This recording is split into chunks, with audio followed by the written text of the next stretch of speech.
Oke, yang pertama-tama, apa itu rekayasa perangkat lunak? Rekayasa perangkat lunak atau yang kita sering disingkat RPL adalah sebuah penerapan pendekatan sistematis, tertib dan terukur dalam mengembangkan perangkat lunak. Jadi, membangun perangkat lunak itu tidak sekedar menulis pada program, tetapi ada serangkaian proses metode yang dapat menggunakan alat bantu yang digunakan agar software yang dihasilkan ekonomis, efisien, dan handal.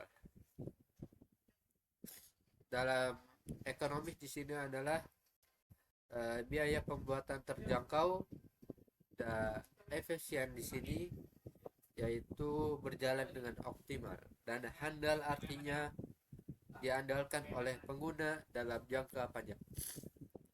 Prinsip keteknikan diterapkan di sini sama seperti ketika kita membangun sebuah jembatan, gedung, atau rumah. Tujuannya jelas menghasilkan sesuatu yang bermanfaat, berkualitas, dan sesuai kebutuhan.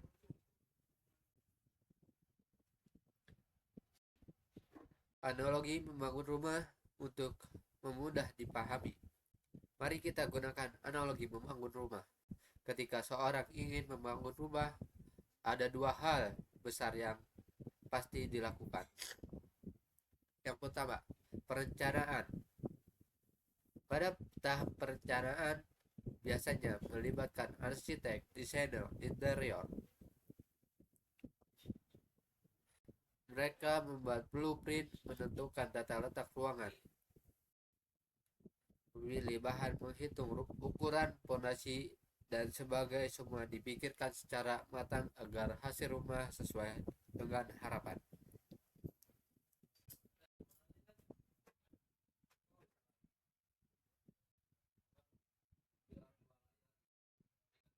Lalu kita masuk ke tahap implementasi. Implementasi adalah eh, pada tahap ini hadir para tukang bangunan.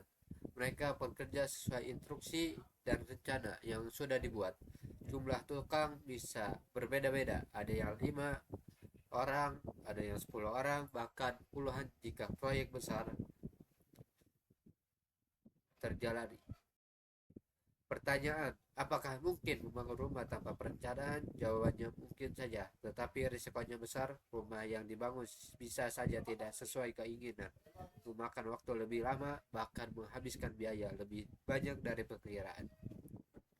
Yang sama juga terjadi dalam membangun perangkat lunak. Tanpa rekayasa atau tanpa perencanaan, maka software yang dihasilkan bisa jadi tidak sesuai kebutuhan, biaya waktunya molor, dan biaya yang membengkak. 3. Komplektifikasi proyek perangkat lunak. Mungkin ada yang berpikir kalau gitu tambahkan saja jumlah orang yang bekerja agar lebih cepat. Dalam proyek pembangunan, menambah jumlah tukang bisa mempercepat proses. Tetapi dalam perangkat lunak, hal ini tidak sederhana itu. Kenapa? Karena setiap programmer memiliki gaya kinerja dan cara berpikir yang berbeda. Jika tiba-tiba ada programmer baru yang masuk di tengah jalan, ia butuh waktu untuk beradaptasi dengan ritme tim. Jadi menambah orang tidak selalu berarti mempercepat, malah bisa memperlambat. Ini adalah salah satu alasan mengapa rekayasa perangkat lunak menjadi penting agar semua proses terkoordinasi. Semua orang tahu perannya, dan software bisa selesai tepat waktu sesuai kualitas yang diharapkan. 4. Perbedaan rumah dan perangkat lunak. Ada satu hal menarik ketika kita membandingkan rumah dengan perangkat lunak. Kalau dibangun rumah, semua kesalahan akan langsung terlihat. Misalnya, jumlah jendela di blueprint ada 3, tetapi dibangun hanya 2. Atap bocor pintu tidak jelas, atau ukuran ruangan melenceng. Semua itu bisa langsung dilihat oleh mata dan segera diperbaiki. Sedangkan perangkat lunak berbeda, ia tidak bisa diraba, tidak bisa dilihat secara kasat mata. Bug atau kerusakan bisa saja terjadi atau bisa saja tersembunyi dan baru muncul setelah software dipakai pengguna. Inilah yang disebut bom waktu.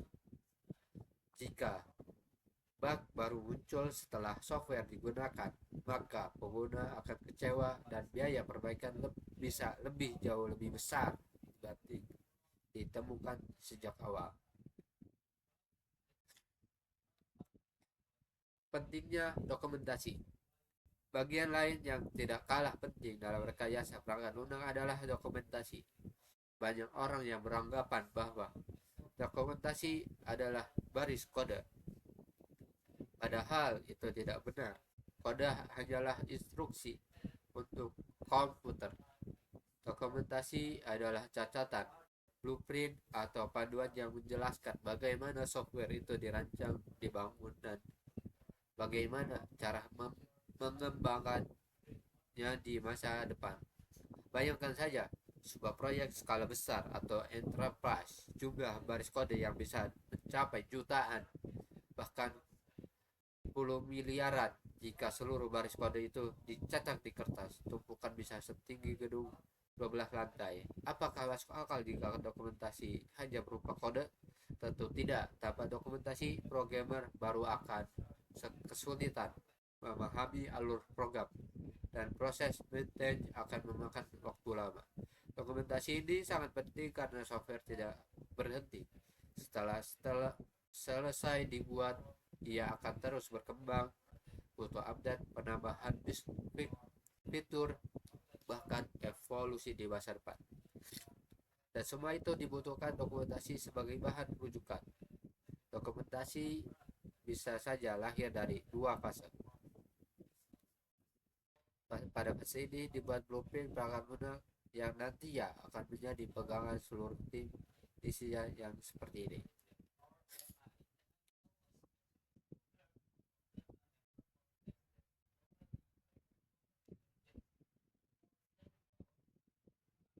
Sebagai penutup dari semua pembahasan tadi, kita menarik. Oke, sebelumnya kita bicarakan dengan blueprint perangkat lunak. Kalau kita punya blueprint berupa gambar, struktur, interior, eksterior, maka perangkat lunak juga punya blueprint. Blueprint perangkat lunak biasanya berbentuk model. Model ini bisa berupa use case diagram, interaksi pengguna sistem, atau sequence diagram yang menjelaskan alur proses dari waktu ke waktu. Class diagram yang menggambarkan struktur data dan relasi antar objek. Dan masih banyak lagi diagram lainnya. Model-model inilah yang nanti membantu programmer untuk memahami sistem secara keseluruhan sebagai penulis kode. Jadi kode hanyalah implementasi akhir dari sebuah rancangan yang sudah matang. Oke, kesimpulan, RPL penting agar software sesuai kebutuhan tepat waktu dan sesuai biaya. Software bukan hanya coding, tapi rekayasa perencanaan. Dokumentasi dan blueprint adalah kunci keberhasilan jangka panjang. Kerjasama tim menjadi fondasi penting dalam proyek perangkat lunak.